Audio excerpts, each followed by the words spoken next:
Special video this week, guys. I am in Bisbee, Arizona, and we are talking about moto camping. And I am meeting up with a seasoned veteran in the moto camping space, and I'm gonna teach him how to cook. His name is Sterling Noreen. He has his own fantastic YouTube channel, great videographer, and we're gonna collaborate on a video here tonight. And I'm gonna teach him how to cook up a couple quick, easy recipes that are really easy to pack in these little side saddle situations. And we're gonna have a great time here in Arizona. Let's get cooking. Yeah. That's a good face. Oh, big pieces of beef jerky. Oh, that looks good. I like the looks of that. I don't think I've had three like dinners this. in one. I know, I like this a lot too. You should come over more often. So we do still have the special mystery dessert. Are you ready for that? I'm ready. Hey everybody, welcome back to the Motorcycle Travel Channel. I am here with Chef Corso, and he's going to give us some really cool insights into motorcycle camp cooking. As you guys know, I really like to get on it when I'm out there in the backcountry and try to cook some really good meals, not live off of the freeze-dried food. These things? Those things. Yep. And I can't wait to see what you have to share with me today. Nice. Well, thank you for inviting me down here. We're in Bisbee, Arizona, which is way, way, way in South Arizona, correct? Yep. And first time down here, but this is a beautiful spot, and we're literally in like your back workshop. That's right. This is my camp kitchen, my packing area, my outdoor all-weather motorcycle preparation station. My idea was if I see it, I use it. So I am a classically trained chef. I trained in Napa Valley in northern Italy, and I don't want you guys to get scared about that this is going to be gourmet food. This is all 10 ingredients or less, 30 minutes or less, no pre-prep, no dehydrating, and most importantly, none of these things. We are not using packaged meals. I want you to throw those away and never buy them again, because I have found that if you can find some great ingredients at these local grocery stores or when you're provisioning along the road, you can make some fantastic meals. But again, 10 ingredients or less, 30 minutes or less, fast, easy, and tasty stuff. So we provide single recipes, but then we also provide pocket-sized cookbooks that you can take right along with you on the road. And we also have ebooks available. So we have 8 editions in the series. They're really, really fun to get out there. And these little cookbooks, I tell you, I've had one of these for years. I didn't realize you had so many. I'm going to have to restock with some of the new ones. Yep, I'll happily share some with you after we're done here. Well, I can't wait to see what you're going to cook up. I'm going to jump behind the camera, do some filming while you're cooking, and I'll come back and sample the goods here. Yeah, well, you're going to do what you do best. I'm going to do what hopefully I do best, and then we're going to come together for some dinner tonight. So first recipe is a Sonoran hot dog bowl. So we need to do a little bit of chopping first. So I've got just some basic Franks here. So just a quick chop. And first tip that I can give you guys is packing one of these little flexible cutting boards. Also have a foldable Campy chef knife that's available at outdooreats.com. And then I just have some pre-cooked bacon here. So quick little chop on this, and we are looking pretty darn good. And I actually have Sterling's cook kit here. Titanium, lightweight, super easy to pack. And I'm just gonna turn on our burner, get this cooking, because I wanna fry up my hot dogs and my bacon. And if you're new to these stoves, they are meant to cook hot and meant to cook fast, but I've got a little bit of oil in there. Put our hot dogs and bacon in our pot. So other ingredients for our Sonoran hot dog bowl is we have a can of pinto beans. We've got some salsa. And if you want to spice it up a little bit, you can go a little bit of pickled jalapenos. Stir that around. Oh man, that bacon is smelling good. Getting all sizzly. That smells fantastic. All right, we don't want to burn this, but we are looking pretty darn good here. Turn the burner down to low if we can. Oh yes, there we go. Got our can of pinto beans. So we are deconstructing the Sonoran hot dog experience into a bowl. And we can also add a little bit of salsa. And guys, if you don't want to have a big old jar of liquid, but what you can do is take some chili powder. Got these nice little packs at outdooreats.com, or you can raid the taco shop for either some Taco Bell hot sauce or some Tapatio packets to flavor up your dish without having to have a whole jar of salsa. And all we're looking for is the beans to warm up because they are pre-cooked. That is smelling good already. Sterling, we got some smokiness from the bacon, a little heat. Oh yeah. Yum. And it only takes a couple seconds to toast your buns. All right, Sterling, I'm gonna bowl this up and we're gonna try our first recipe. Awesome. Sonoran hot dog bowl, I added a couple pickled jalapenos I to see. add a little more experience. And then the other thing about the Sonoran hot dog experience is that there's usually like a crema or some mustard on top. So I have a little packet of mustard. Wow, look at this. All right. Oh, man. Sonoran hot dog bowl. Ode to the region here. Yeah. Cheers. Cheers to Yeah. recipe number 1. Let's dig in. I haven't had this one in a long time. That's a good face. Mm-hmm. Uh-huh. Oh, yeah. Yeah, Oh, man. You're all right with that? Yeah. Guys, this is fantastic. I think I'm definitely going to be cooking some Sonoran hot dogs down at the border. Nice. All right, Sterling, tell me about your sweet rides here. So these are a couple of my motorcycles, and these are in the motorcycling world known as adventure bikes. And you could think of them as like the SUVs of motorcycling. Okay. They're kind of big and heavy. They go off-road. Most people, or a lot of people, don't really take them off-road, but I really like to do that. This is a BMW GS 1200. This is a Husqvarna 700. And they're designed to be ridden into the backcountry. I have luggage set up on both of them so that I can carry approximately 90 pounds worth of luggage, maybe 130, 140 liters worth of luggage. So quick interjection. I never knew that Husqvarna made anything else besides chainsaws. Well, Husqvarna is a motorcycle manufacturer. They were actually bought out by KTM, another motorcycle manufacturer that's kind of currently maybe going out of business. So we don't Okay. know what the long-term story will be. Okay. Well, that's super interesting. I mean, for me, not being a motorcycle guy, that's very, very interesting. And so for the side canisters and containers They're here. called panniers. Panniers. Thank you for the Yeah. proper term. I've been calling them side saddles and things. So panniers. Yeah. Awesome. So you usually have 2 on the side, and then one. You open up that guy for me. Yeah, and then I kind of custom made this waterproof case for the top that I can put my camera gear Oh, in. nice. I have access to charging from the battery. It's waterproof, it's dust proof, and I can lock it if I need to. Cool. And so you're taking these out for how many days, how many miles? Whew. So the biggest trip that I probably have taken with this bike is I did 53 days solo, riding in the backcountry from here all the way up to the middle of BC, Canada, Wow. and back. So I'm capable of just going out overnight around here or going on week-long trips or month-long trips. That's fantastic. So obviously you're resupplying along the way, doing some laundry and stuff, but you can put all your camping gear, all your bike maintenance gear, all Yes. that stuff in here too. Cool. Yeah, I pretty much have to carry everything I need. And what often happens on any long trip is I find that I overpack and I end up sending some things home. And then, of course, there might be things that I forgot or need that I can buy along the way.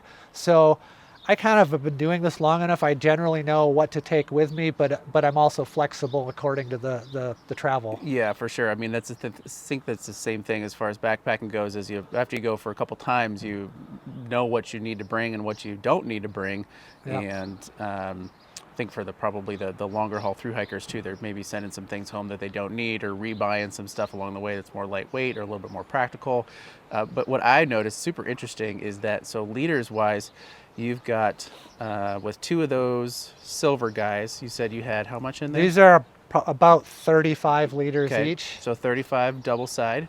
Yep. And then you got some on top, so probably about Yeah. 90 to 120 100 liters. Yeah, I would say probably, you're right, around 100 liters. Yep, so that's interesting. So it's definitely a little bit more than a backpack, but very, very similar as far as the constraints for packing. And then for like these guys over here, they'd be a little bit smaller. But These are still- backcountry 35, so 35 Mhm. liters. Yep. Got it. So again, it's so funny to compare it because I'm usually wearing my stuff on my back, but you're putting it on your sides. You have a little bit more flexibility, but still, you need to be mindful of what you're putting in there. Absolutely. It's another lesson in minimalism. Yeah, for sure. So for these 2 bikes, is there one that is better for a specific trip, or are they both pretty Yes. similar? Because this is a larger motorcycle, it probably would be the better bike for a longer tour when you're doing more miles, more pavement.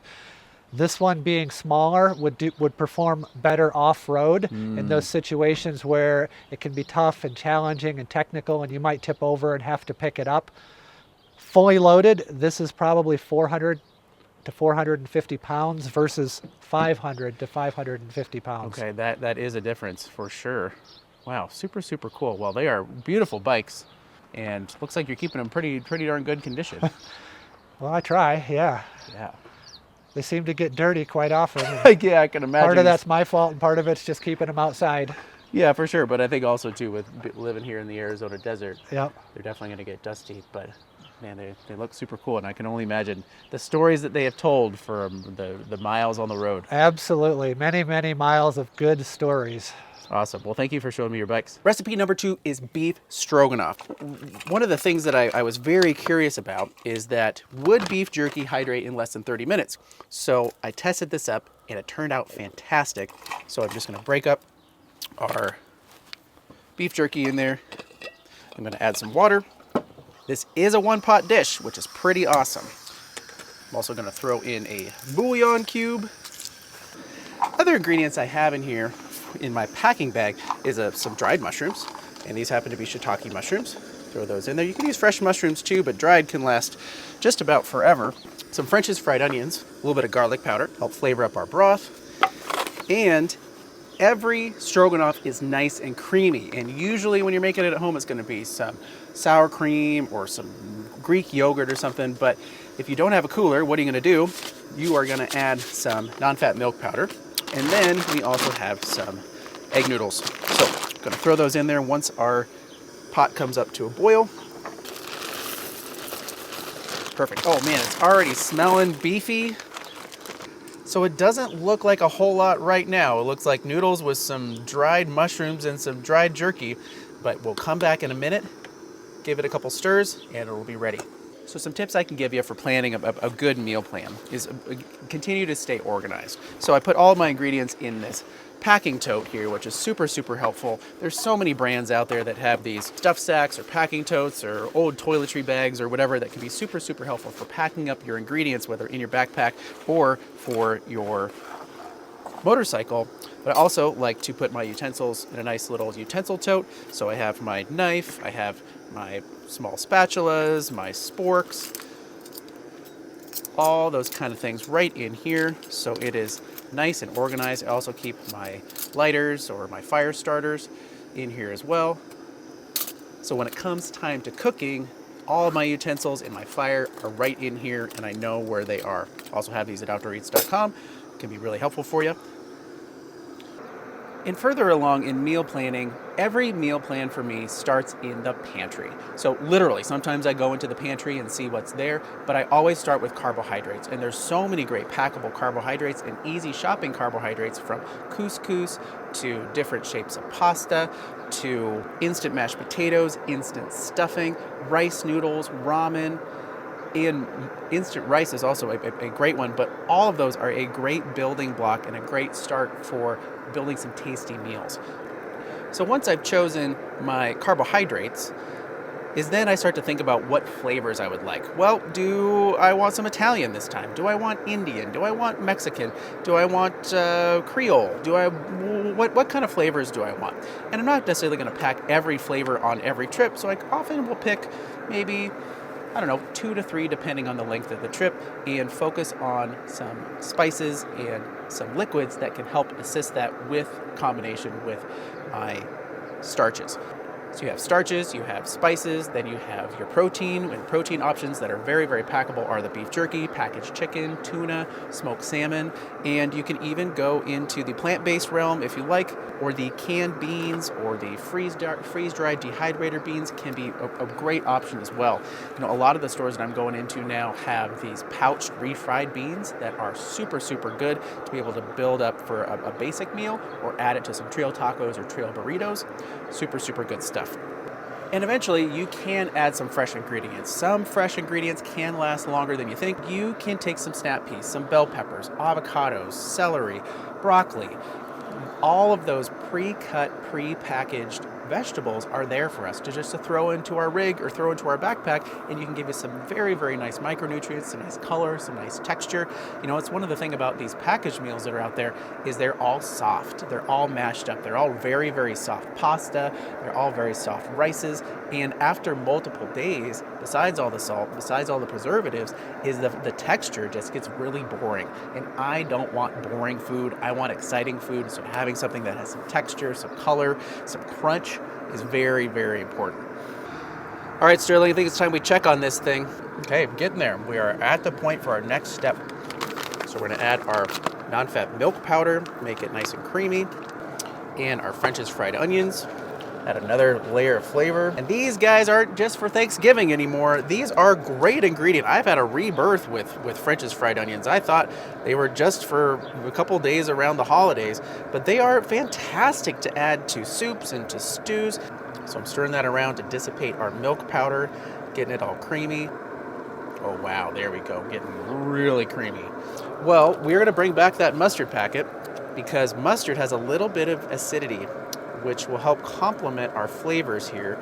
And acid is a very, very important component of food, cooking inside or outside. So if you're ever adding a lime to a carnitas taco or adding some malt vinegar or lemon to some fish and chips, you're already adding acid to your foods, but maybe you don't exactly know why. Well, it's basically a highlighter for flavor. It is enhancing everything that's going on there and giving you that last little bit of flavor and element to bring everything together. So also, if you're ever making mac and cheese, throw a little mustard in there. It'll bring everything together. All right, let's bowl this up. And it's time to taste recipe number 2. Oh, big pieces of beef jerky. Oh, that looks good. Mushrooms. Okay, let's do it. And how long has this been cooking? Oh gosh, 10 minutes maybe? Not very long. Wow, what a winning combination. It's got that creaminess to it. It's got that smoky beef jerky flavor and texture. Now, could you put different flavors of beef jerky into this if you wanted to spice it up or make it a little different variety? Absolutely. Is that there's so many great flavors of beef jerky out there, from the teriyaki to the srirachas to the Doritos to all that. So you can use that as a jumpstart for flavor to add it to this dish or add it to your ramens or instant rice dishes.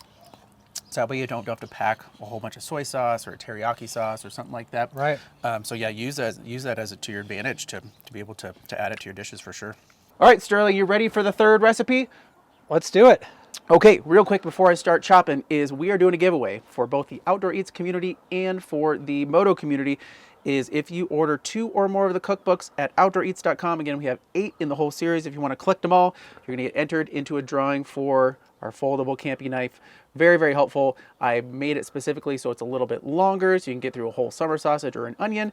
It's so helpful, and I like it. Just I know that it's safe. And for most pocket knives, they're a little stubby, but I want to chop some celery and some peppers and some andouille sausage with it, and I want a little bit more surface area for that. So I'm going to do a quick little chop here for all that.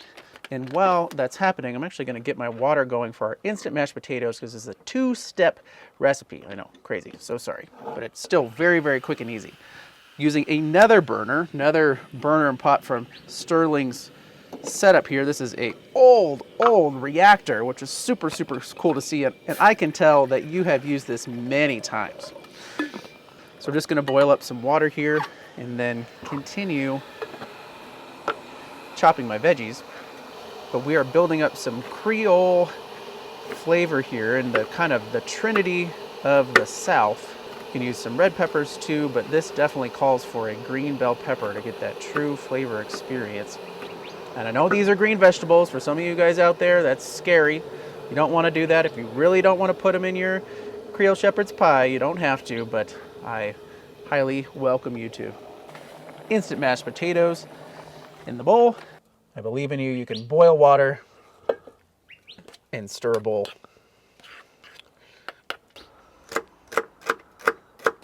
Right, then we have some chicken andouille sausages here, and I love having the pre-cooked sausages, whether that's like a kielbasa or these pre-cooked chicken ones, because there's less concern about perishability and cross-contamination. So just a quick rough chop on our andouille sausage and get our burner back going. Start to build up our filling for our Creole shepherd's pie. So oil in the pot, andouille sausage in there. If you can't find andouille, that's okay. Just use some more of those hot dogs or some smoked sausage or kielbasa. That can work just great. I love having meat sizzling in a pot. Oh man, that smells really good too. And you've been seeing these corn nuts over here for the whole time. Are we just gonna snack on them? Nope. We are gonna add them to our pot. So to add another vegetable and to kind of continue building up our filling like a Creole shepherd's pie, you know, usually you have peas and some carrots in there, but for the Creole experience, we're going with some corn. And these are gonna hydrate just enough and give us some nice texture. Oh yeah, that's smelling good. Get our green veggies in there. Give that a nice stir. There is some seasoning in the andouille sausage, but I like to add a little bit more. And Old Bay all day, folks.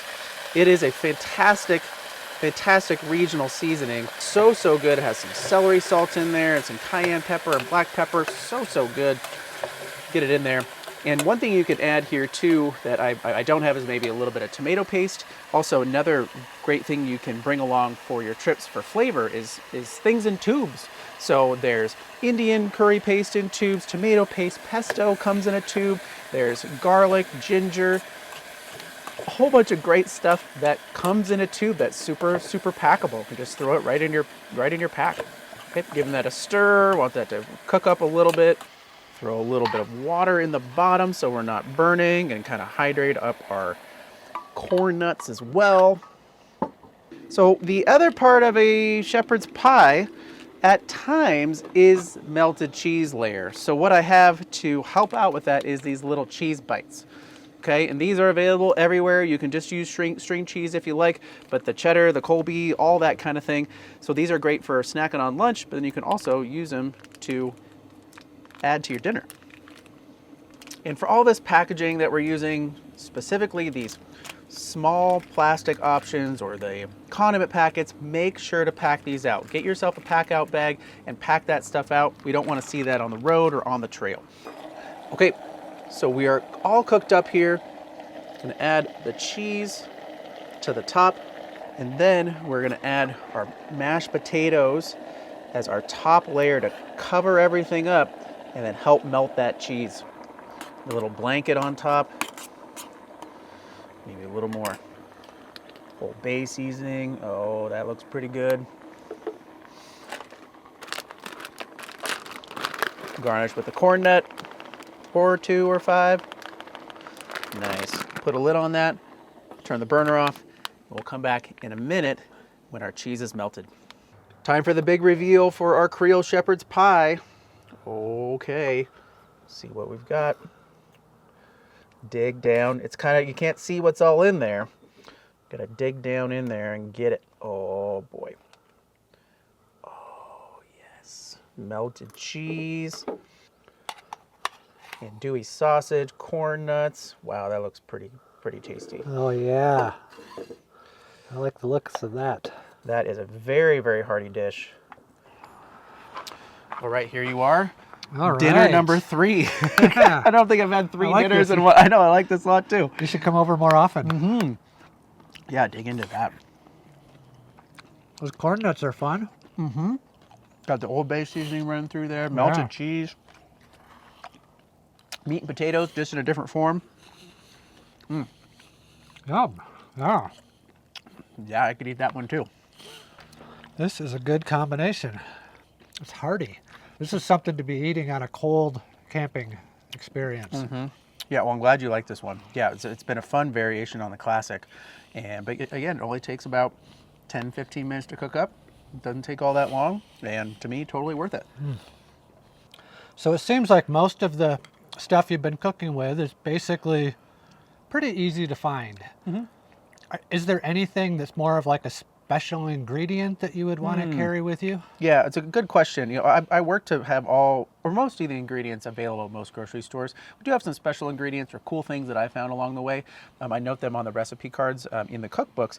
But a couple cool ones I can share that I didn't know existed when I started Outdoor Eats is coconut milk powder. Special order on Amazon or at some Asian grocery stores or some health food stores. That can be very good for morning oatmeal, tropical granola, or adding to Indian and Thai dishes. Super, super good. Soy sauce also comes in a powder. Pretty crazy. Yeah. I know, right? Again, some of these tubes I didn't know existed, from the tube pesto to the mayonnaise, mustard, and ginger and all that kind of stuff. What else has been really, really cool? Just different spice mixes that have been a driver for so many meals. All the packets that are available. Last one I can share is the freeze-dried or fully dehydrated beans, like not dried beans, because that's going to take a long time to cook. But those can be very, very helpful because they're dry, they're bulletproof, and they can give you some very, very good protein. And add to your soups and your stews, or to make a quick bean and cheese and egg breakfast burrito. Those are some special order options that I usually order. And when all the eating is said and done, my least favorite part of cooking outside on the trail is cleanup. That just kind of gets me discouraged sometimes, especially down here in the desert where there's not a lot of water. Yeah, for sure. Well, that is a whole nother video. But guys, I did just post a video on how to clean a camp pot. So if you want to check that out, check it out above. We'll put the show notes below, because I got a quick tip with less water that will make cleanup a breeze and not get in the way to good meals outdoors. Oh, cool. Yeah, for sure. But you were mentioning that you had a really cool little towel tab that you like. Oh yeah, too? sometimes I use these magic towels, and what they are is they're like little tablets, and you add a little bit of water to it, and it just expands, and it becomes like this moist towelette. I've seen them from other campers, but I never had them before. But they work, yeah. Yeah, they seem to work pretty well, and then they're something that you can just dispose of when you're done, and you're not carrying around a dirty dish rag or whatever. I've done that in the past. Nice. It gets kind of gross after a while. Yeah, sure does. And so, yeah, you can eat. I mean, these take up no space. They're lightweight. I just bought a container of like 100 of them. Nice. Yeah, individually wrapped. Cool. We'll put that in the notes below. Yeah. I like to check those out too. So we do still have the special mystery dessert. Are you ready for that? I'm ready. Okay. So do you want to know what it is? Yeah. Okay. Well, has to deal with this burner. Let's get that going. So guys, we're gonna fire roast a Rice Krispie treat. Ooh. Okay. You want to light the burner for me? Yes. Okay. Awesome. And I've got a couple sticks here, Sterling. We're gonna do this together. I don't quite know how this is gonna work, but I want to try it. This is already smelling really Yeah, good. look at that. Caramelizing up on there a little bit. So this is probably gonna be pretty hot. We need to be careful. Smells good. Gooey, gooey. Oh, man. Nice. Yes. Uh-huh. Wow. Wow. I feel like I've went out for a 3-course dinner, and I'm on dessert, and I haven't even left the backyard. You haven't even left the backyard. Not a bad night. Well, this has been great. Thank you so much for having me down here. It's been great to hang out with you, and hopefully this can inspire you to cook out there. And if you guys have any questions about your meal plan coming up, literally email me. I'm the one who replies to them. I want you to be able to eat well.